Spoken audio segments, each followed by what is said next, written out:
오늘 또 힘차게 달려보겠습니다. 오늘은 중도 탈락하지 마시고 끝까지 한번 가보십시오. 자, 어제 투자론이 좀 덜 끝났는데요. 계산 문제가 남아있죠. 자, 이런 문제로서 투자 분석 기법을 마지막으로 했습니다. 자, 투자 분석 기법에는 하러비가 있었죠. 일단 할인연금 수지 분석법하고 어림셈법하고 비율 분석법하고 이 중에 그 이론 문제가 반이고요. 계산 문제가 반이거든요. 투자 분석 기법에 어제 푸는 게 한 거의 반 정도 돼요. 근데 그 중에 반의 반 정도가 여기에 속하느냐 여기에 속하느냐만 알아도 사실은 정답을 맞출 수가 있었던 겁니다. 다른 지문들은 그냥 들러리고요. 화폐 시간 가치를 고려하느냐 그렇지 않느냐만 알아도 맞출 수 있는 문제가 사실 굉장히 많았습니다. 중간중간에 이렇게 어떤 문제들은 안 풀어서 그렇지. 그러니까 하러비에서 할인연금 수지분석법에 순순해 있었죠. 순순해하고 현가라는 단어가 들어가는 것 두 개. 그 5가지는 화폐 시간 가치를 고려하는 방법이다.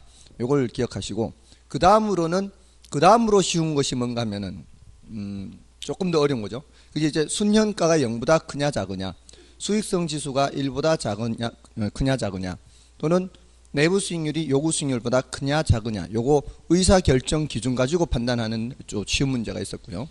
그리고 이제 내부 수익률법의 경우에는 내부 수익률이 그 뜻이 뭔지를 알아야 되죠.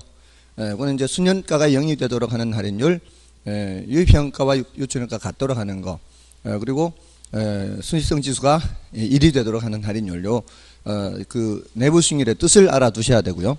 그다음에 조금 더 들어간다면 이제 순현가의 뜻을 물을 때 유입현가합과 유출현가합이 그 현가란 단어가 들어가 있는 거, 그 현재 가치라는 게 들어가야 된다는 거, 요거 조금 이제 더 들어가는 거고요.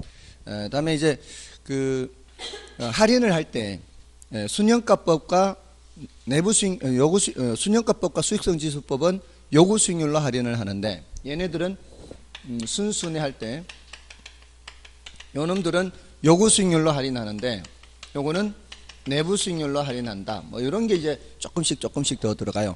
그리고 그 투자 분석 기법 중 이제 우수한 평가 방법으로 인정되는 것은 순현가법이죠. 투자자의 부가 극대화된다든가, 또는 가치 가산성이 인정된다든가, 재투자율의 가정이라든가, 이런 다양한 관점에서 순현가법이 더 우수한 방법이다, 이렇게 나온다는 거죠. 이게 순현가법이 좀 우수한 방법이다 이 소리는 순현가법으로 의사결정한 거하고 다른 방법으로 의사결정한 거하고 결론이 달라질 수 있다는 거죠. 그 다를 때 누구를 따라가야, 순현가를 따라가야 투자자의 부가 극대화된다는 거죠. 특히 상호 배타적인 투자의 경우 그런 현상이 나타날 수가 있는 겁니다. 이 돈이 자금이 부족할 때는 요걸 선택하면은 다른 걸 선택을 못하는 그런 상황에서 그렇게 된다는 거죠. 나머지는 이제 됐고요. 그 다음에 어림셈법으로 넘어가면은 승수법과 수익률법이 있었죠. 이 승수법은 투하된 자본을 회수하는 데 걸리는 시간이라는 의미를 갖고 있단 말이에요. 그래서 총소득 승수, 순소득 승수, 세전 승수, 세후 승수, 이렇게 순서대로 총소득 승수, 순소득 승수, 세전 승수, 세후 승수 이렇게 하면은 요 두 개 나누어서 요놈들은 총투자액이 나와야 되고요. 비교할 때 총투자액을 회수하는 거고, 요거는 지분투자액을 회수하는 거죠. 근데 총소득으로 회수하는 거하고 순소득으로 회수하는 거 이렇게 되는 거죠. 회수는 하는데, 근데 총소득으로 회수하면 조금 더 큰 소득으로 회수하는 거니까 시간이 좀 덜 걸리고, 순소득으로 회수하면 조금 더 많이 걸리고 시간이. 이것도 마찬가지. 세전보다는 세후가 소득이 좀 더 적죠. 세금을 빼면은. 세전 수지로 지분 투자액을 회수하는 데 걸리는 시간이 좀 덜 걸릴 거 아니에요. 요거는 좀 더 시간이 더 걸리고, 그러니까 여기에 숫자가 더 크게 나타난다는 거죠. 그런 거고요. 그다음에 그 역수가 수익률인데, 이제 오늘 계산을 조금 할 거예요. 조금 하는데, 이 기본 그 구조를 알아야 계산하기가 조금 더 쉽고, 사실 어느 하나만 묻는 계산은 굉장히 쉽거든요. 요 역수잖아요. 역수인데 다 이제 총소득을 이용하고 순소득을 이용하고 세전수지를 이용하고 세후수지를 이용하죠. 세후수지를 이용하는 수익률을 세후수익률 이렇게 하잖아요. 근데 세전 수지를 이용한 수익률은 지분 배당률이라는 말을 쓴다고요. 지분 배당률. 그다음에 순영업 소득을 이용한 수익률은 종합하는 율 이렇게 얘기를 하고요. 그다음에 요건 그대로 총인데 대신 이제 총자산 회전율 이렇게 얘기를 하죠. 이게 이제 어림셈법이고 기타 어림셈법으로서는 회계적 수익률이라는 게 용어가 좀 더 자주 나오는 편이라고 했어요. 회계적 수익률, 단순 회수 기간 이런 게 이제 추가가 된다. 여기에 이제 현가 회수 기간이 있다면은 여기는 단순 회수 기간이 있다. 그리고 순소득 승수를 특히 뭐라고도 한다. 순소득 승수를 특히 자본 회수 기간이라고 한다. 뭐 이런 내용들이 있습니다. 자, 그래서 이 내용들이 좀 너무 이제 다양하게 많으니까 좀 헷갈릴 수 있는데 이것도 천천히 반복해서 이렇게 해두다 보면은 이게 일단 잡히기만 하면은요. 그 다음부터는 이와 관련된 문제가 너무 쉽습니다. 이거는 그래봤자 이 범위 내에서 벗어날 수가 없으니까 등장하면은 이거는 100% 맞추는 문제예요. 더 이상 어렵게 나올 수가 없어요. 그러니까 조금 시간이 걸리더라도 확실하게 정리를 해 두시기 바라고요. 그다음에 비율 분석법은 비대부채 하잖아요.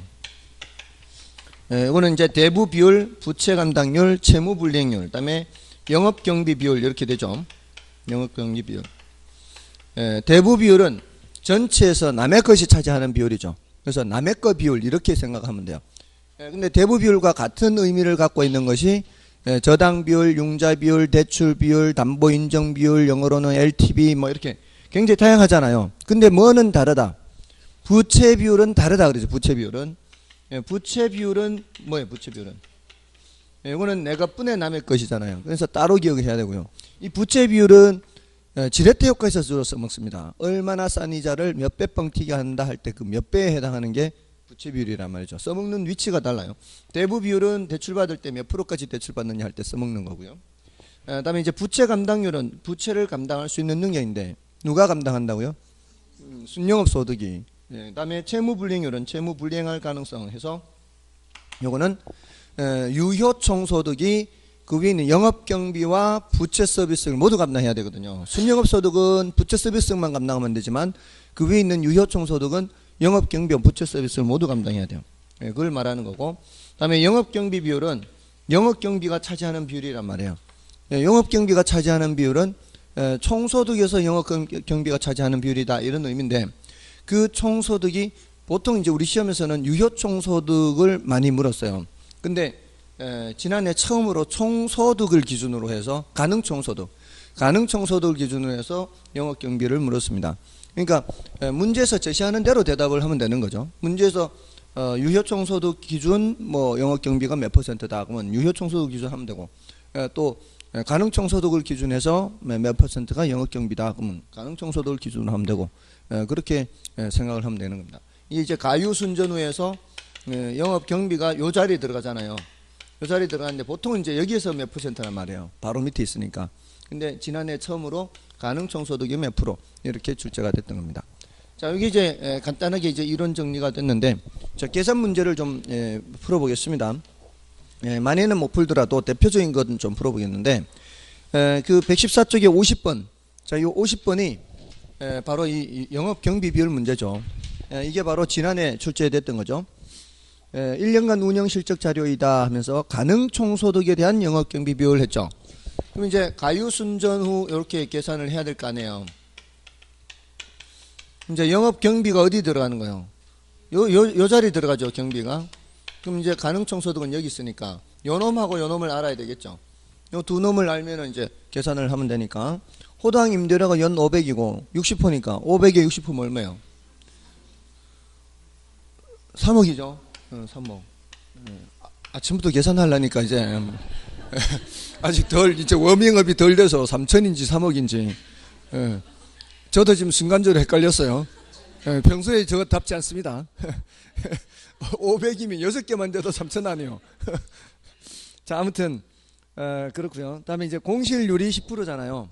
공실률이 10%면 0.9를 곱하면 돼요. 늘 생각을 이제 그 마인드를 바꾸세요. 10%를 빼야 되는 상황은 항상 90%를 곱한다 이렇게 생각을 하죠. 그럼 3927 2억 7천 이렇게 되지 않습니까? 자, 근데 거기서 문제에서는 순영업 소득을 알려줬죠. 요거를 바로 알려준 게 아니고 이렇게 약간 비틀었죠. 약간 이제 함정을 팠지만 그렇다고 우리가 못 풀 우리가 아니잖아요. 2억 7천에서 요걸 알려줬으니까 요 사이가 몇이란 얘기요? 6천이에요. 6천. 6천이니까 3억 분의 6천 이렇게 하라는 얘기죠. 가능총 소득에 대한 영업 경비 비율이니까. 뭔 뜻인지 아시겠죠? 그러니까 이런 형태의 문제가 나오면 이거 써놓고 보는 거예요. 가유순전은 이렇게. 그래서 문제에서 가능총 소득에 대한 영업 경비 비율. 항상 그 질문이 나오면은 그 질문하는 항목을 이렇게 동그라미 써서 뭘 묻는지를 봐야 되죠. 요 가능총 소득 3억 분의 얼마? 6천에서 20%죠. 20% 이렇게. 자, 이렇게 하면 되고요. 자, 이제 51, 52, 53, 54 이거는 지금 같은 유형의 문제라고 봐야 돼요. 이거는 이제 순형가를 구하거나 수익성 지수를 구하는 그런 문제거든요. 51번부터 54번까지는. 자, 그런데 52, 3, 4는 그 질문이 그 서술식으로 돼 있죠. 서술식으로 돼 있으면 일단 시간이 많이 걸린다고 보면 돼요. 근데 51번 같은 경우에는 계산을 하면은 바로 그 크기만 비교하면 되잖아요. 그러니까 단순하단 말이죠. 그러니까 문제를 딱 보는 순간 지문이 서술식으로 되어 있으면은 패스입니다. 그러니까 이 52, 3, 4는 51번 같은 문제가 몇 개가 섞여 있다고 보면 돼요. 뭔지 아시겠죠?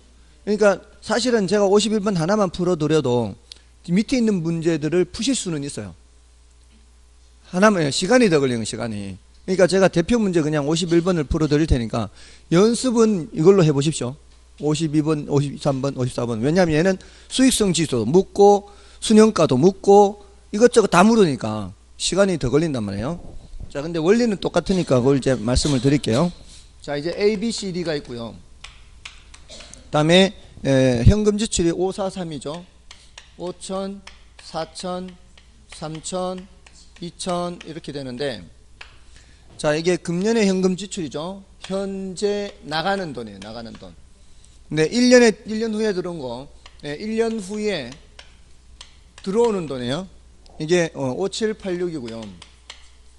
4730이고요. 3575고요. 2398이죠. 자, 여기 이제 1년 후에 들어오는데 이제 우리가 뭘 구해야 되는 거예요? 현재 들어오는 돈으로 바꿔야 되죠. 이러면 이제 할인율이 있어야 되죠. 할인율이 몇 프로예요? 10%죠. 자, 할인율이 10%일 때는 숫자가요, 쉬워요. 굳이 계산기 안 두드려도 돼요, 사실은.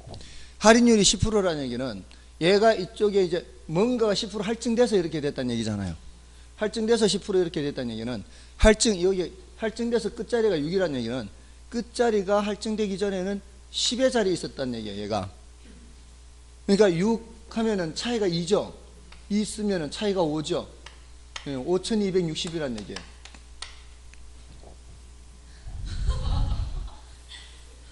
그런 게 있다고요. 10%일 때는 우리가 10단위로 10의 자리 10단위로 쓰기 때문에. 그럼 요거는 볼까요? 이게 3이 100의 자리에 있었던 거예요. 10% 할인된 게 더 할증된 상태이기 때문에. 그럼 차이가 몇이에요? 4죠. 그럼 4300이라는 얘기예요. 그럼 요거는 5가 10의 자리에 있었다는 얘기예요. 2죠. 차이가 3250이라는 얘기예요. 그럼 8이 10의 자리에 있었다는 얘기예요. 1이죠. 차이가 2180이라는 얘기예요.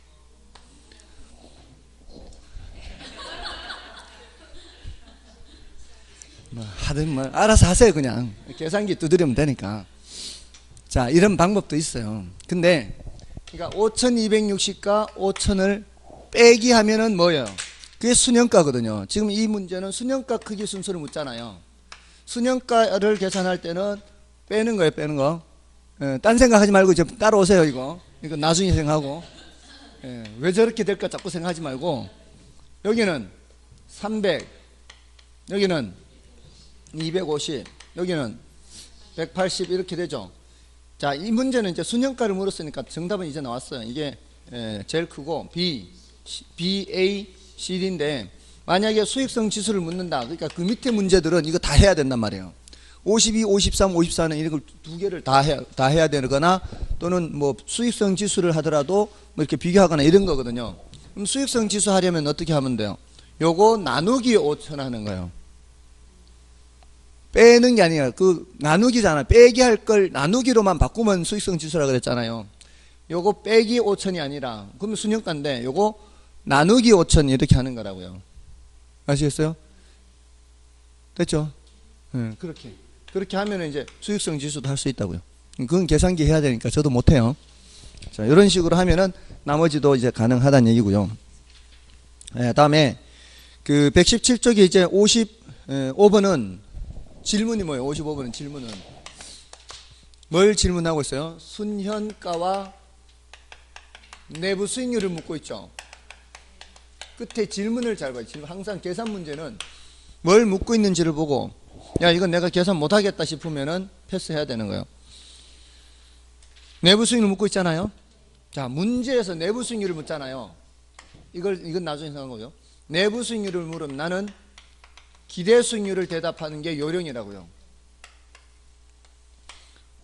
내부 수익률을 이론적으로 대답할 때는 어떻게 해야 돼요? 이론적으로 대답할 때는 유입평가와 유출평가가 같도록 하는 이렇게 대답해야 되잖아요. 근데 그렇게 계산을 하려면은 머리 아프다는 거죠. 근데 기대 수익률은 쉽거든요. 어떻게 계산하면 되니까.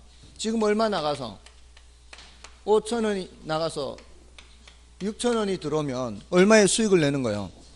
천만큼의 수익을 내죠. 얼마의 원금으로? 5,000의 원금으로 1,000만큼의 수익을 내면은 몇 프로예요 이게? 20%죠. 이게 내부 수익률이라고요. 얼마나 쉬워요? 맞잖아요. 기대 수익률, 내부 수익률 같으니까. 그럼 20% 내부 수익률 IRR이 20% 나왔어요. 그러면은 1번과 4번 중에 정답이 있는데 순현가는 말이에요. 순현가는 이거 이제 이걸 차이를 천을 순현가로 하면 안 되죠. 왜냐하면은 이거는 미래가치고 이거는 현재가치잖아요. 미래가치와 현재가치를 그냥 빼버리면은 그건 순현가로 하면 안 되죠. 이걸 할인을 해야 될 거 아니에요. 근데 이때는 할인율이 또 있어야 되잖아요. 근데 거기 할인율은 따로 알려줬잖아요. 근데 할인율을 알려줬는데 그 할인율이 지금 내가 계산한 기대수익률과 같죠? 이럴 때는 순현가가 0이에요. 같으니까. 할인율과 그게 똑같으니까. 그게 순현가가 0이 되도록 하는 할인율이다 이 소리예요. 순현가가 0이 되도록 그건 계산할 필요 없다는 거죠. 결국은 순현가는 0, 할인율 내부 수익률은 20% 이렇게 된다는 얘기예요. 됐나요? 자, 그렇게 해서 보시면 되고요. 다음에 이제 56번부터 59번까지가 또 같은 유형이에요. 자, 이제 56번부터 59번은 어떤 같은 유형인가 하면 이거 여기 어림셈법에 승수법이나 수익률법 이런 거 묻는 거거든요. 그죠? 자, 그러니까 한번 질문하는 걸 보세요. 1번에 56번부터 볼까요? 1번에 종합환원율을 묻고 있죠. 다음에 2번에 저당 비율이 뭐야? 대부 비율이죠. 지금 저기 대부 비율 있자 밑에 비율 분석법에 3번에 자본 회수 기간 묻고 있죠. 이거 지금 계산하려고 하는 게 아니라 자본 회수 기간은 저기 순소득 승수잖아요. 그다음에 지분 환원율 나오죠. 자, 요거를 알아야 돼요. 요거를 지분 환원율이 뭘까요? 이렇게 지분 배당률이라는 뜻이 지분 배당률. 그러니까 지분 투자액이 나와야 되는 거고요. 또 부채 감당률 나왔죠. 저 부채 감당률 이제 비율 분석법 있잖아요. 저 어림셈법 비율 분석법에 자 넘어가시면 57번도 자 57번에 1번에 뭘 묻고 있어요? 지분 배당률 묻고 있죠. 자 57번에 2번에서는 맨 끝에 부채 비율을 묻고 있죠. 자 부채 비율은 지금 저 전체분에 남의 게 아니라 내 거분에 남의 이거고요. 다음에 3번은 뭘 묻고 있어요? 자본 환원율 묻고 있죠. 3번의 자본 환원율은 이거는 종합 자본 환원율 말해. 특별한 언급이 없으면 종합 자본 환원율은 그냥 환원율 해도 되고 자본 환원율 해도 되고 종합 환원율 해도 되고 종합 자본 환원율 해도 되고 다 돼요. 그다음에 4번은 뭘 묻고 있어요? 자기 자본 비율이죠. 자기 자본 비율이라는 건 뭐야? 대부 비율이 60%라면 자기 자본 비율은 40%. 이건 내 거 반대로 두 개 합하면 100%잖아요. 그거 얘기하는 거예요. 그다음에 5번에 부채 감당률 또 나왔네요. 부채 감당 비율 또는 그 부채 감당 여기 있잖아요. 자, 그럼 결국은 보세요. 58번에 1번만 조심하면 돼요. 58번에 1번은 저당 환원율, 저당 상수라고 돼 있죠. 자, 그것만 조심하면 돼요. 우리 저당상수는 뭐 할 때 나오는 거죠? 원리금 균등 상환 할 때 나오잖아요. 제일 많이 사용되는 게 저당상수라고 그랬죠. 대부액 곱하기 저당상수는 뭐 어떻게? 원리금 균등액에서 부채 서비스액, 보통 부채 서비스액이 아무런 언급이 없으면 이게 원리금 균등 상환을 전제로 해요. 원리금 균등액. 자, 그러면 저당상수를 구하려면 어떻게 하면 돼요? 요 놈이 이쪽으로 분모로 들어오는 거예요. 그러니까 이 저당상수가 나오면 이 식을 써놓고 보면 돼요. 꼭 굳이 이거를 저당상수를 구하는 공식을 따로 외울 필요 없이 우리 시험에서는 저당상수가 화폐시간가치에서 아닌 이 투자론이나 금융론이나 또 감정평가론 이 세 군데 다 나온단 말이에요. 이 저당상수가. 그러니까 저당상수 나오면 이거 써놓고 보는 거예요. 그러면은 보면 알 수가 있는 거죠. 아, 이걸 구해야 되네. 그럼 양쪽을 알면 되겠네. 이렇게 됐죠? 자, 이렇게 해서 보시면 되니까. 자, 그럼 나머지 뭐 지분 배당률 또 나왔네요. 그럼 공실률은 뭐겠어요? 공실률은 여기 공실 있잖아요. 그러면 3억에 대해서 공실의 비율 이렇게 공실률 하면 되는 거고. 그다음에 영업 경비 비율 아까 나왔던 또 나왔고, 종업 할인율 나왔고. 그다음에 오른쪽에 59쪽에 뭐 유효총 소득 계산하는 건 그렇고요. 순소득 승수 또 나왔죠. 세전 현금 수지 승수, 또 자본 환원율, 부채 감당률 어떻습니까? 지금 그 묻는 내용들이 계속 이걸 묻는 거 아니에요, 지금. 여기 있는 거. 그러니까 이게 이걸 이제 제대로 해놔야 되는데 문제는 얘네들이 지금 하나의 문제에서 여러 개를 동시에 다 묻고 있죠. 이것도 마찬가지 일단은 패스해야 돼요. 애석하게도. 근데 어떤 문제가 있는가 하면은 하나만 묻는 문제가 있어요. 하나만.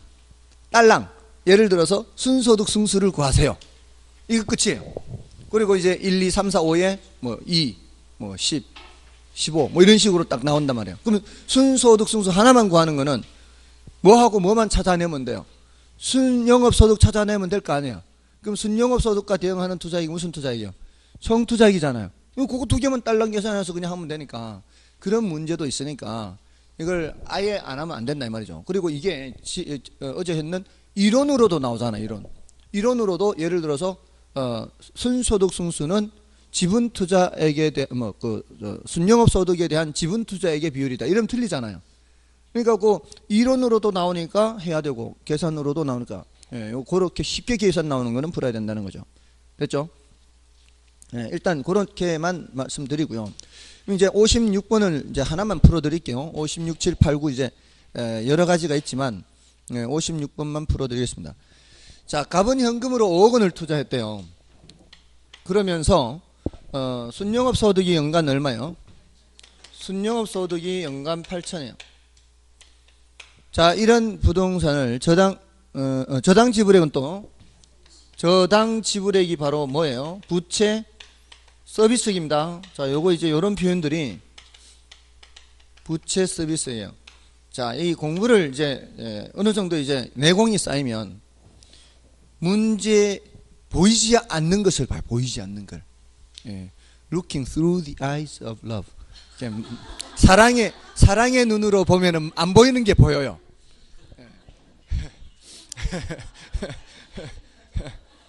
방금 욕한 거 아니에요?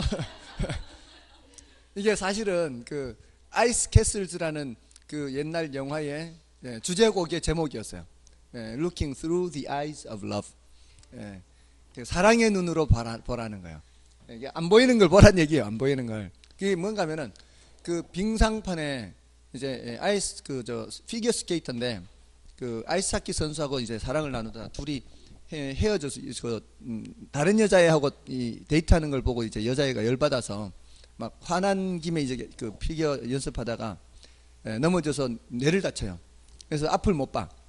앞을 못 보는데 이제 이게 피겨 스케이터 계속 훈련을 해서 맹훈련을 해서 이 미국 선수권 대회에서 1위를 해요. 그래서 대표 선수로 뽑혀요. 그런데 사람들이 이제 앞을 못 보는 걸 모르는 거예요. 모르는데 이제 1등 하니까 너무 연기를 잘하니까 막 꽃다발을 던지고 이렇게 하니까 빙판에 꽃다발이 있는지를 모를 거 아니에요. 거기 걸려서 넘어지고. 근데 그런 걸 그제서야 사람들이 저 선수가 앞을 못 보는 선수라는 걸 아는 거예요. 일동 기립박수 하면서 looking through the eyes of love가 나오는 거죠. 보이지 않는 마음, 사랑의 눈으로 보라는 거예요. 그러니까 이런 지문이 나오면은 이것만 보는 게 아니고 경비 빼고 빚 갚고 세금 내고 나잖아요. 그러니까 세전이 나요. 세전이 4천이 나와야 된다고. 순서득이 8천, 여기 저당 지불에 부채 서비스 4천, 그다음 뭐예요? 세전이 4천. 이게 계산 문제는 늘 그래요. 계산 문제는 문제에서 제시된 것으로 뭐를 더 생각하느냐 이거예요. 아시겠죠? 자, 이런 상태고요. 이거를 얼마에 샀다 그랬어요? 이걸 8억으로 샀다 그랬는데 8억. 이걸 8억으로 샀다고요. 자기 돈 5억을 투자했다는 얘기죠. 여기서 이제 8억으로 매입했다는 얘기는 자기 돈은 5억이고 3억은 타인 자본이고 이게 이렇게 된다는 얘기입니다. 그죠? 자, 그럼 여기서 자, 첫 번째 뭐예요? 종합환원율이잖아요. 종합은 전체 투자액이 나와야 되고 얘가 나와야 되죠.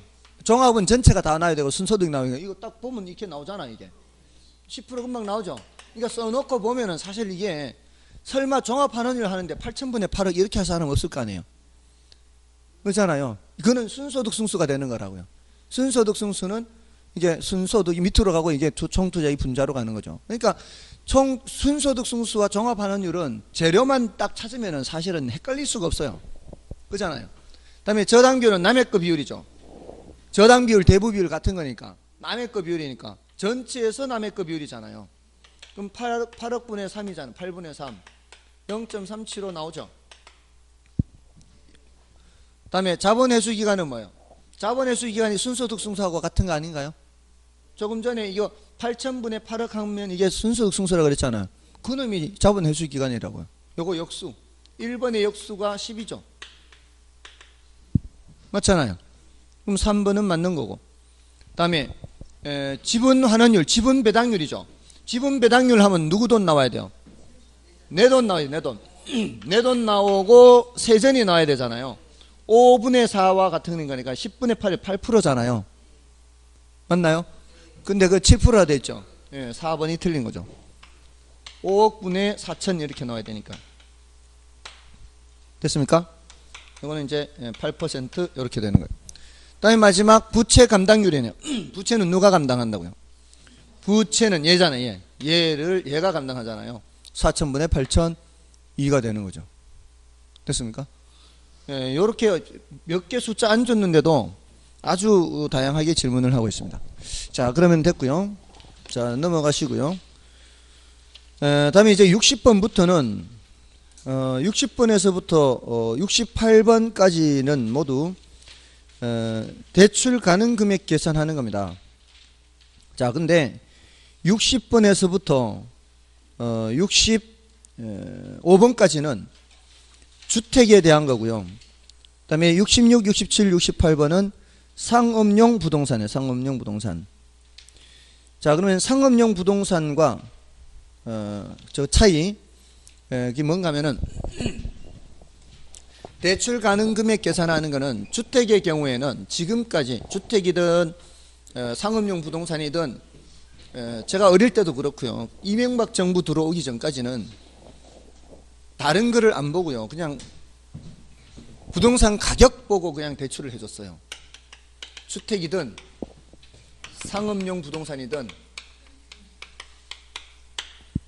LTV만 보고 대출을 해줬다고요. LTV. 대부 비율, 저당 비율. 조금 전에 나왔던 거. 그 37.5% 계산한 거예요. 여기도 LTV만 보고 대출을 해줬어요. 지금까지는. 그런데 이명박 정부 들어서 처음으로 DTI 규제가 들어간 거예요. 이제 총부채 상환 비율이라는 거예요. 집값의 몇 프로 말고도 그 사람의 소득이 얼마인지를 보고 그 소득의 그 소득에서 몇 %까지는 원리금 상환하는 데 쓸 수 있다, 이런 의미예요. 몇 %까지는 원리금 상환하는 데 쓸 수 있습니다, 이런 거거든요. 예를 들어서 연소득이 6천만 원인 사람이 DTI가 40%가 적용된다. DTI가 40%가 적용된다. 그러면은 6천만 원에 연소득이 얼마요? 6천만 원에 DTI가 40%다. 그러면은 이 사람의 소득 한도 2,400만 원이죠. 이게 2천 원리금 지불액으로 쓸 수 있는 한도입니다. 1년간 원리금 지불액으로 쓸 수 있는 한도가 2,400만 원으로 정해져 버려요. 그러면 한 달에 200만 원까지는 원리금을 상환하는 데 쓸 수가 있어요. 빚을 2,400만 원 낼 수 있다는 의미가 아니고요.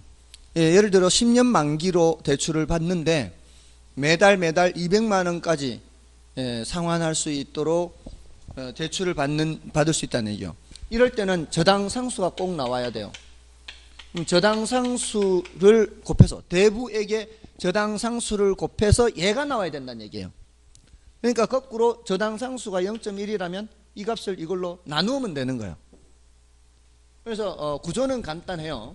문제에서 이런 형태의 문제가 나오면은 여기는 곱하고 여기는 나누면 되는 거예요. 그러니까 이제 굳이 이렇게 생각할 필요 없이 저당상수를 함께 주니까 여기 곱하기 여기 나누기 이렇게 하면 되는 거예요. 그러면은 대출을 받을 수 있는 금액이 계산이 돼요. 근데 기존에 LTV를 기준으로 할 때는 예를 들어 집값이 주택 가격이 예를 들어 4억이다. 그럼 4억에 몇 프로까지? LTV가 60%다. 그러면 이제 LTV 0.6이다. 그러면은 6, 4, 24 그냥 2억. 이건 간단하죠, 그냥. 이제 이거는 이제 곱하기만 하면 되는데 여기서는 곱하기 한 후에 저당상수로 나누기 하는 거죠. 이러면 이제 양쪽 다 똑같죠, 지금. 이거 2,400만 원이고 2,400만 원 0.1로 나누면 양쪽 다 똑같죠. 근데 이게 왜 공교롭게 같아져 버렸지? 5억이다 그러면은 자 이러면 이제 이쪽으로는 3억을 대출 받을 수 있어도 집값으로 봤을 때는 3억을 대출 받을 수 있어도 이 사람의 능력으로 봤을 때는 2억 4천밖에 대출 못 받잖아요. 그럼 작은 쪽으로 결정이 나는 거예요. 작은 쪽으로. 자 이러면 됐죠? 됐나요? 자 보고 계시나요? 자 여기에 이쪽은 이제 뭔가 하면은 이쪽은 이제 주택의 경우에는 임대료 수입이 없잖아요. 임대료 수입이 없으니까 이 사람의 연소득을 기준으로 대출해 주는데 상업용 부동산은 뭐가 발생해요? 임대료 수입이 발생하죠. 그러니까 순영업 소득이라는 게 있잖아요. 그러니까 순영업 소득을 보고서 대출을 해줄 수 있잖아요. 그게 바로 부채 감당률 기준이에요. 여기 이제 DSCR이라고 하는 거예요, 영어로. 부채 감당률. 그러니까 부채는 누가 감당한다? 순영업 소득이 감당. 그러니까 이쪽에서는 자료를 무슨 자료를 주는 거예요? 순영업 소득 자료를 주는 거예요. 그러면서 부채 감당률을 준다는 거죠. 부채 감당률을 줄 거예요. 이제 부채 감당률 기준이니까. 그리고 여기도 저당 상수를 줘요. 자료가 이런 자료예요. 순영업 소득이 부채 서비스액을 감당하기 때문에 순영업 소득 자료와 부채 감당률 자료를 준단 말이에요. 이거는 그 사람의 대출받는 사람의 연소득과 DTI를 준단 말이에요. 그럼 여기서는 곱하기 나누기 하면 되잖아요. 이쪽에서는 순영업 소득을 1.5억 주잖아요. 부채 감당률을 예를 들어 1.2는 돼야 된다 하잖아요. 여기도 저당 상수를 주거든요. 이럴 때는 여기하고는 달리 여기는 곱하기 나누기죠. 여기는 나누기예요. 그러면 나와요. 그러니까 요령이 쉽다고요. 이거는 똑같겠죠. 부동산 가격 곱하기 LTV. 자 그러면 대표 문제 하나씩만 풀어볼게요. 자 대표 문제 하나씩. 자 60번을 보시고요. 60번이 아니고요. 60번은 좀 다른 상황이니까 61번을 보겠습니다. 62번 아닌데 61번 죄송합니다. 61번을 보시고요. 자, 이 61번은 주택담보대출을 희망하는 A 소유 주택의 시장 가치가 3억이에요. 주택이죠, 주택. 주택이면 이제 어느 쪽으로 하는 거예요? 이쪽으로 하는 이쪽. 주택의 가격이 얼마예요? 3억이죠. 가격이 3억이다. 그럼 자, 이 자료가 나올 때 지금 이쪽에서 필요한 자료인지 이쪽에서 필요한 자료인지를 판단을 해야 될 거 아니에요. 주택 가격 나오면 어느 쪽에서 필요한 자료예요? 가격 나오면 LTV 쪽이에요. LTV. 가격이 얼마다? 이게 이제 이쪽은 자료가 2개, 이쪽은 자료가 3개란 말이에요. 가격 3억 나왔죠. 그 다음에 읽어보십시오. 연소득이 얼마예요? 연소득은 어느 쪽으로 와야 돼요? 연소득은 이쪽으로 와야 되죠. 또 읽어보십시오. 그 다음에 대표를 읽어보세요. 현성씨 읽어보세요.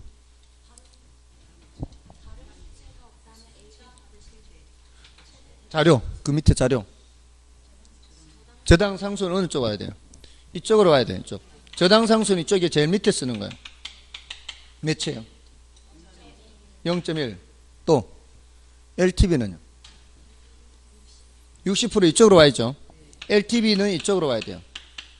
또 하나 더 있어야 되는데 DTI는 이쪽으로 와야 되죠. 그러니까 이 자료를 구분만 해서 썼죠. 그 다음에 여기는 곱하기 1.8 이렇게 되죠. 1.8억. 여기는 여기 곱하기 하면 2천만 원 나오고 2천만 원을 0.1 나누니까 2억이죠. 이 중에 작은 쪽 1.8억 됐나요? 이게요 보기에는 복잡해 보여도요 요령만 알면 아주 간단한 거예요. 자, 그러면은 상업용 부동산을 대표적으로 보겠습니다. 66번을 보겠습니다. 상업용 부동산. 자, 대상 부동산의 가치가 얼마요? 자료가 딱 거기는 아주 간단하게 그냥 보기 좋게 5개 그대로 나와 있죠. 그 5개를 구분만 하면 되는 거예요. 그죠? 5개 자료 딱 제시돼 있잖아요. 그럼 2개, 3개 구분만 하면 되는 거예요. 부동산의 자산 가치가 얼마요? 그럼 가격 이쪽이죠. 20억. 그 다음에 두 번째 자료가 뭐예요? 순영업 소득은 어느 쪽으로 와야 돼요? 이쪽으로 와야죠. 이쪽으로. 순소득은 1.2억인가요? 그 다음에 대부 비율은 어느 쪽으로 와야 돼요? 대부 비율은 LTV잖아요. 맞잖아요. 어느 쪽? 60%? 60% 0.6. 그 다음에 저당 상수는 0.1이죠. 0.1은 이 밑에 쓰면 되죠. 이게 저당 상수는 이 밑에 0.1. 다음에 뭐가 하나 남아있죠? 부채 감당률 남아있죠. 부채 감당률 뭐예요? 부채 감당률은 1.5죠. 여기죠. 됐나요?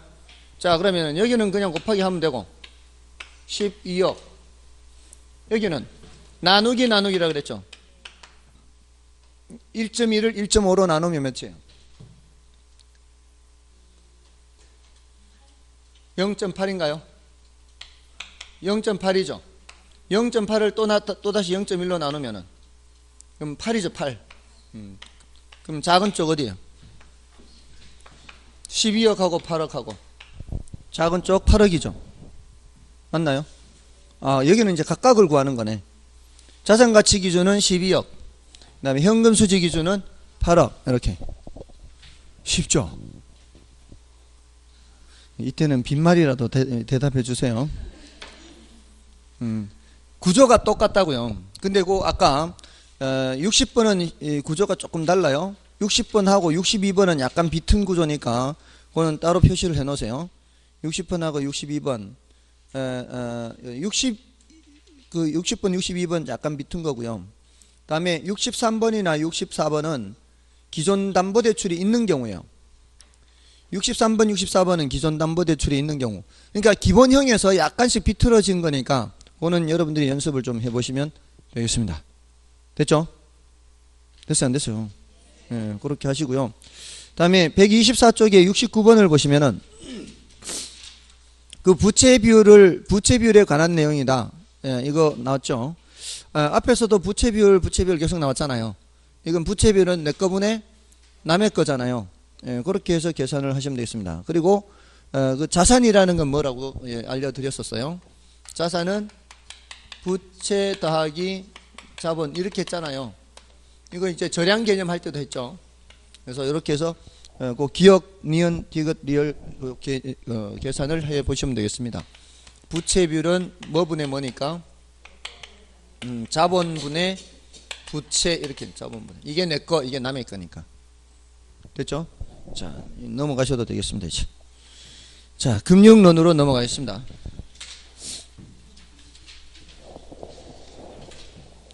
자, 처음 시작부터 계산이라 폭풍과 지나간 것 같죠? 지진 난 것 같아요.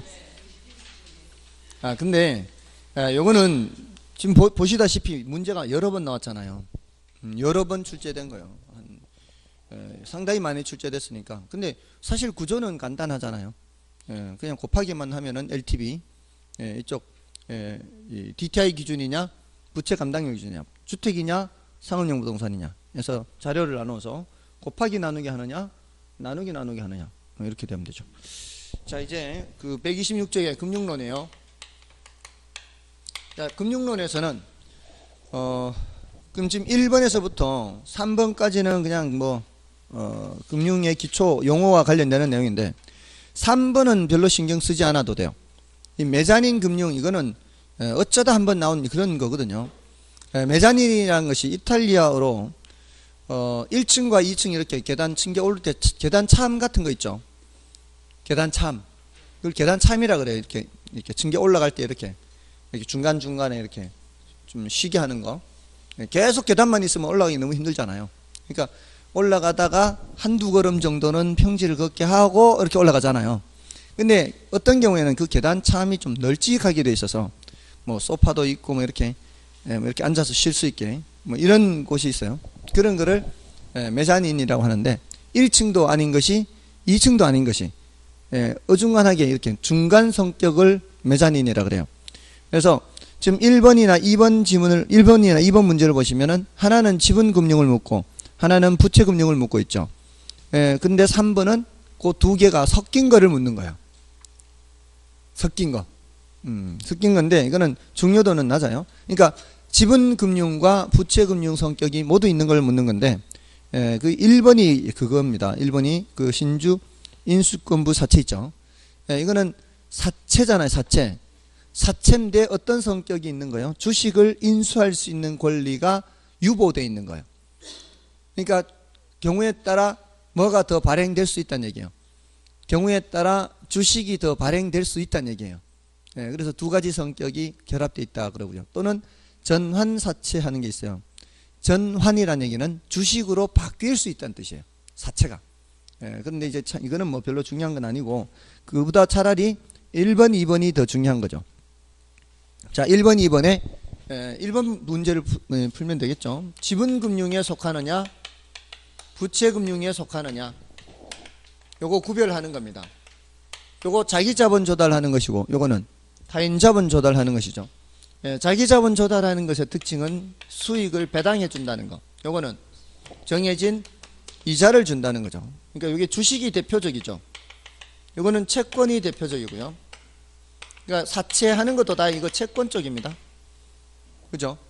이거 주식 말고 주식이 이제 우리 부동산 쪽에서는 리츠가 대표적이죠. 그리고 이 부동산 쪽에서는 MBS나 ABS가 대표적이고요. 그거 말고도 더 추가로 할 수 있는 게 무슨 펀드 있죠. 펀드라는 건 다 이제 실적에 따라 배당해 주는 거지 않습니까? 그리고 신디케이션 같은 거 우리 부동산 쪽에 또 이제 조인트 벤처 하는 거 있죠. 조인트 벤처.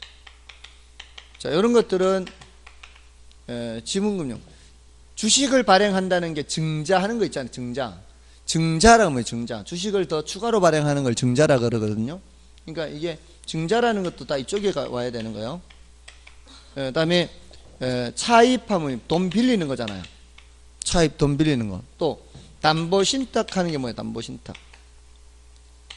담보신탁 하는 거는 부동산을 맡기고 그 증서를 받으면 그 증서를 담보로 제공하고 돈을 빌리는 거를 담보신탁이라는. 담보라는 게 담보라는 말 자체가 돈을 빌릴 때 쓰는 말이잖아요. 돈을 빌린다는 게 뭐예요? 차입. 무슨 금융이요? 부채금융이요. 자, 이런 식으로 기억을 하시면 되겠습니다. 자, 그래서 1번에 지분금융과 관련이 없는 것은 하고 있죠. 자, 근데 나머지는 다 지분금융인데 3번이 MBS의 일종이잖아요. 그래서 거기서 정답이 되겠고요. 다음에 2번은 이제 여러분이 보셔도 되겠죠. 다음에 이제 4번부터 12번까지는 원리금 균등, 원금 균등에 해당하는 거예요.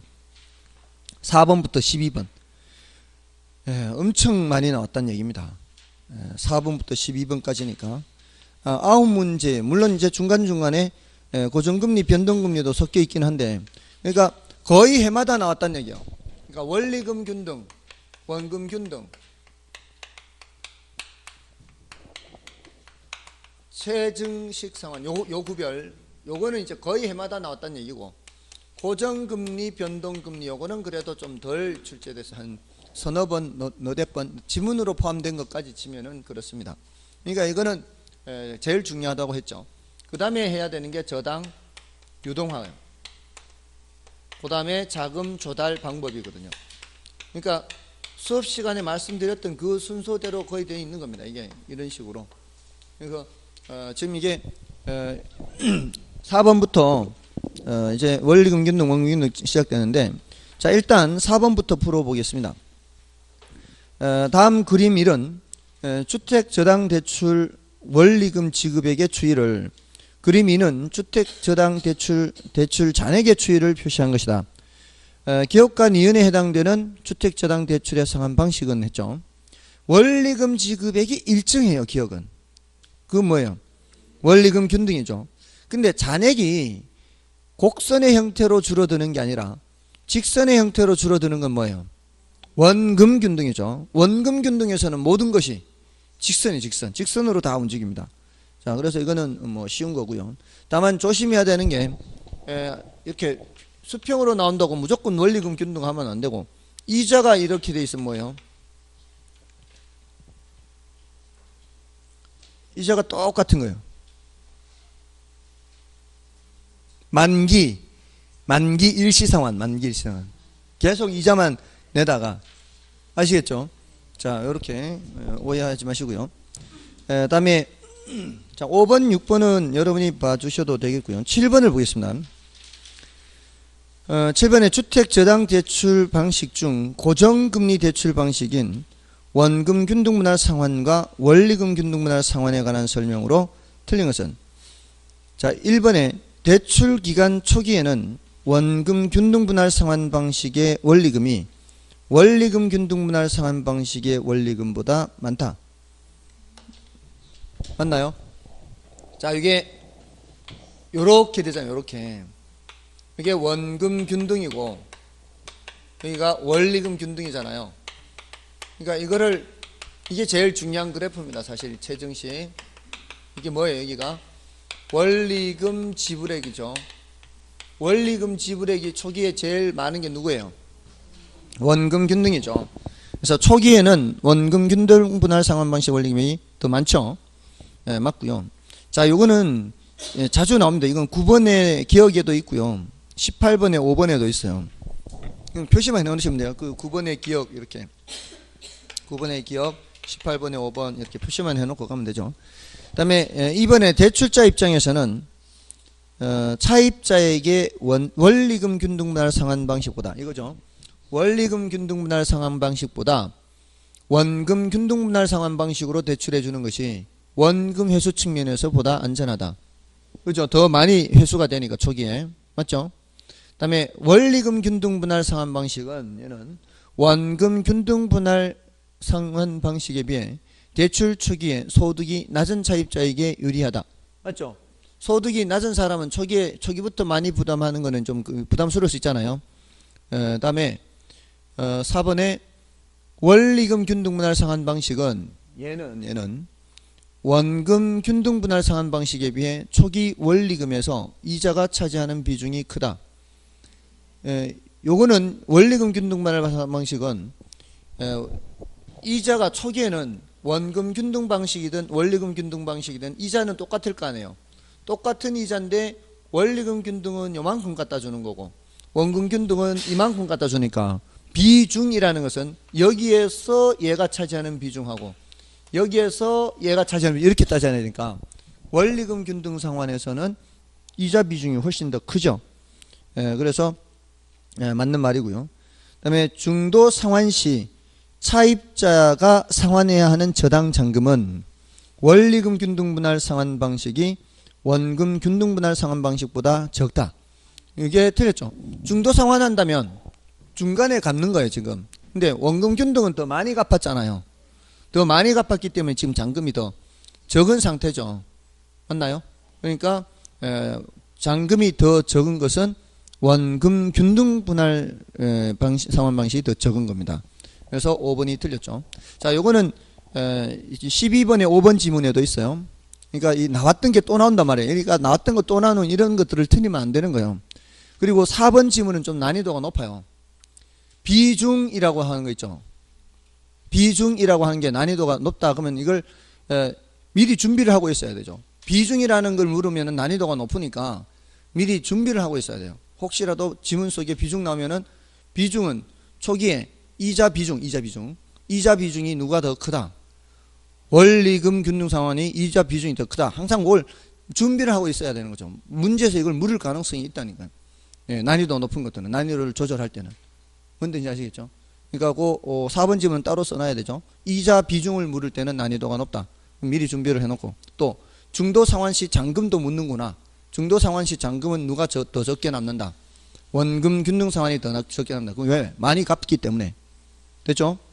다음에 8번의 경우는 대출 상환 방식에 관한 설명으로 옳은 것은 했어요. 1번에 원리금 균등 상환 방식은 매기 이자 상환액이 감소하는 만큼 원금 상환액이 증가한다. 맞나요? 자, 요거 맞죠? 자, 요거는 이제 뭘 이제 체크를 하는가 하면은 원리금 이제 요렇게 세 개 비교하는 게 중요한 그래프고요. 그 다음에 이제 원리금 균등 상환만 원리금 지불액이 어떻게 되는지를 보는 거예요.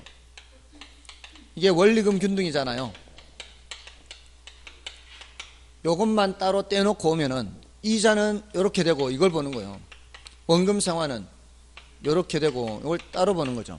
그러니까 정리를 하는 것이 대표 그래프가 요거예요. 요거 가지고는 이제 웬만한 거는 이제 다 세 가지 상호 비교할 때는 이걸로 하면 되고 원리금 균등 안에서만 따로 이렇게 비교할 때는 이자는 이렇게 되고 원금은 이렇게 올라가고 또 원금 균등 상환에서만 비교한다면 자 이렇게 해서 이게 원금 균등 상환에서 원리금 지불액은 점점 감소하지만 뭐는 일정한 거예요? 원금 상환액은 일정하잖아요. 원금 상환액은 일정하고 이자는 이렇게 줄고 되나요? 이 원금 균등은 이제 직선으로 이렇게 준다 그랬잖아요. 그래서 대표 그래프와 각각의 그래프 이렇게 하면은 원리금 균등 상환에서는 원리금 균등이 틀릴 일이 없어요. 그래서 1번은 맞고요. 그럼 2번은 원금 균등 상환 방식은 원리금 균등 상환 방식 위에 이것도 이걸 가지고 비교하면 된단 말이에요. 그죠? 예, 그래서 전체 대출 기간 만료 시 누적 원리금 상환액이 더 크다. 자, 누적 원리금이라는 게 뭐겠습니까? 이자와 원금 상환을 합친 거니까 이자 크기를 생각하면 되거든요. 원금 균등 상환은 초기부터 많이 갚아버리기 때문에 발생 이자가 별로 크지 않죠. 그거 생각하시면 돼요. 됐죠? 자, 그래서 요거는 틀렸고요. 그다음에 대출 실행 시점에서 총부채 상환 비율은 자, 총부채 상환 비율 좀 전에 이제 했어요. 총부채 상환 비율이라는 게 뭐예요? 이게 연소득에서 이 사람이 원리금 상환하는데 쓰는 돈의 비율이잖아요. 이게 40%라는 얘기는 연소득 5천분의 2천만큼을 원리금 상환하는 데 쓴다는 얘기잖아요. 저게 많으면 많을수록 저 높이가 저 숫자가 커지는 거고 적으면 적을수록 숫자는 작아질 거 아니에요. 근데 누가 더 많이 줘요? 원금 균등 상환이 더 많이 줘야 되잖아요. 그러니까 원금 균등 상환이 이게 제일 크게 나오겠죠. 그 다음에는 원리금 균등 상환이 덜 나오겠고 제일 적은 것이 체증식이 나올 거 아니에요. 주는 부담이 제일 적으니까.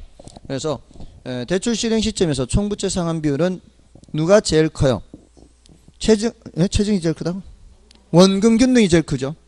원금 균등이 제일 큽니다. 거기 이제 그렇게 돼 있으니까 틀린 거죠. 3번 틀렸고요. 다음에 대출금을 조기 상환하는 경우 원리금 균등 상환 방식에 비해 원금 균등 상환 방식의 상환액이 더 크다.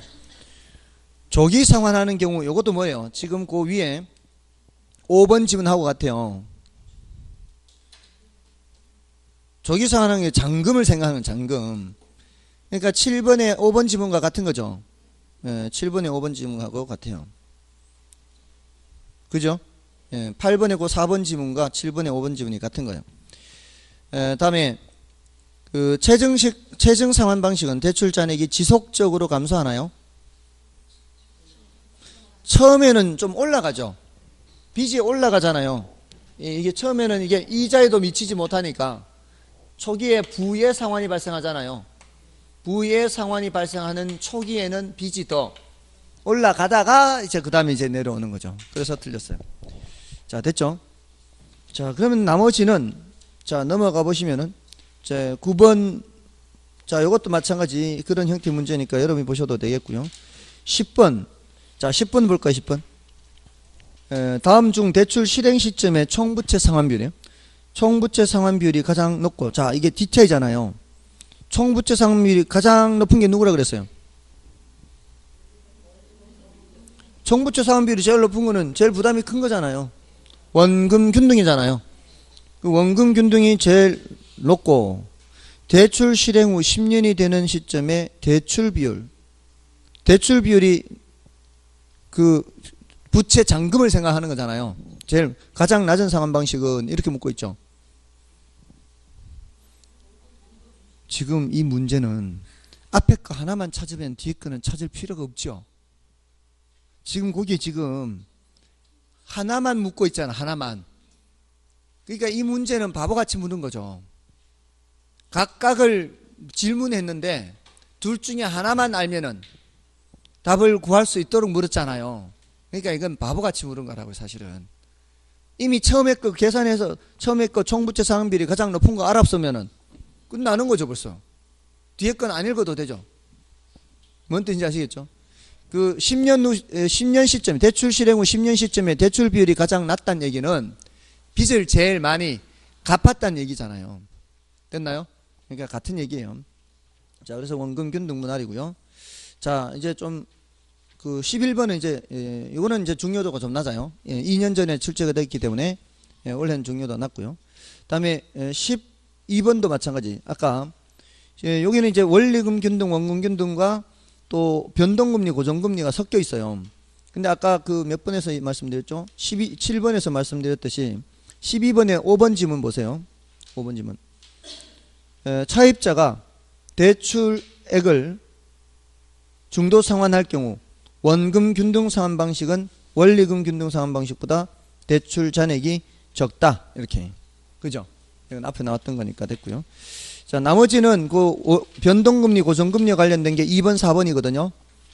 2번, 4번 지문은 변동금리, 고정금리와 관련돼 있어요. 그거는 이제 뒤에서 더 언급이 되는데 특히 그 2번 지문은 그 앞에 그 금리 상승이 예상되는 경우 이렇게 해서 인플레와 관련해서요. 92쪽에 7번의 1번 지문과도 관련이 돼요. 92쪽에 7번의 1번 지문을 한번 가서 보십시오. 92쪽에 7번의 1번 지문. 장래 인플레이션이 예상되는 경우 이렇게 돼 있죠. 인플레이션이 예상된다면은 이제 그 변동금리라면은 이자율이 올라갈 수도 있잖아요. 그 대출자는 변동 이자율 대신 고정 이자율로 대출하기를 선한다. 이렇게 나왔잖아요. 대출자가 그렇게 대출을 해줘 버리면은 앞으로 금리를 못 올리죠. 그럼 바보 같은 짓이죠. 그게 틀린 지문이잖아요. 그러니까 앞으로 금리가 올라갈 것이 예상될 경우에는 대출자 입장에서는 변동금리를 해주는 게 낫거든요. 그래서 그와 관련이 되고요. 그죠? 다음에 그 밑에 4번 지문의 경우에는 변동금리부 주택담보대출 이자율의 조정 주기가 짧을수록 자주 바꾼다는 얘기죠. 자주 바꾸면 자주 바꿀수록 이자율 변동의 위험은 차입자에서 대출자로 전가되나요? 차입자에게 전가되는 거죠. 그래서 틀렸는데 요거는 22번의 2번 지문하고도 관계가 돼요. 22번의 2번 지문. 자, 일단 요 정도 하고요. 넘어가면 이제 13번부터는 변동금리, 고정금리와 관련되는 이제 본격적인 문제니까 좀 쉬고 하겠습니다. 이거는.